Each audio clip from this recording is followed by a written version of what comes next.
Selamat siang Indonesia. Anda menyaksikan seputar Bali terkini pukul 11 WITA bersama saya Yuma Sukmatika. Secara normatif, supremasi hukum yang mengatur perundang-undangan perlindungan anak telah ada dan selalu diperbaharui. Hanya saja penegakan hukumnya masih lemah.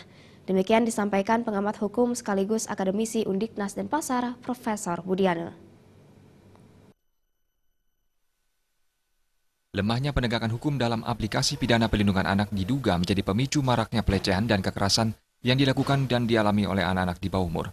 Hal yang paling memprihatinkan adalah kejahatan ini justru dilakukan oleh orang-orang yang seharusnya memberikan perlindungan bagi anak-anak.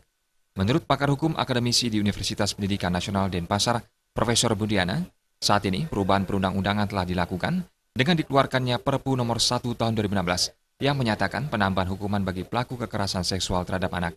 Bahkan terakhir, pelaku diancam hukuman kebiri secara kimia. Selain itu, terdapat Undang-Undang Nomor 11 Tahun 2012 yang apabila dilaksanakan secara efektif, diyakini mampu menimbulkan efek jera bagi pelaku kejahatan terhadap anak. Hanya saja dalam implementasinya, berbagai upaya dilakukan tim pembela untuk meringankan hukuman pelaku kejahatan terhadap anak.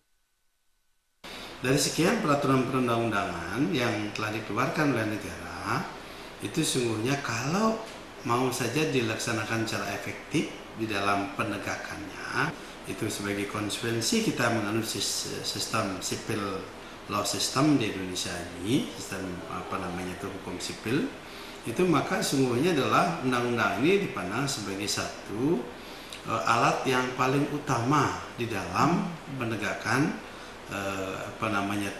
kejahatan atau memberikan ancaman pidana terhadap kejahatan-kejahatan yang dilakukan oleh setiap orang seperti itu. Di samping memang ada satu keyakinan hakim untuk memutus kejahatan atau perkara-perkara seperti itu untuk bisa menegakkan peraturan perundang-undangan secara proporsional.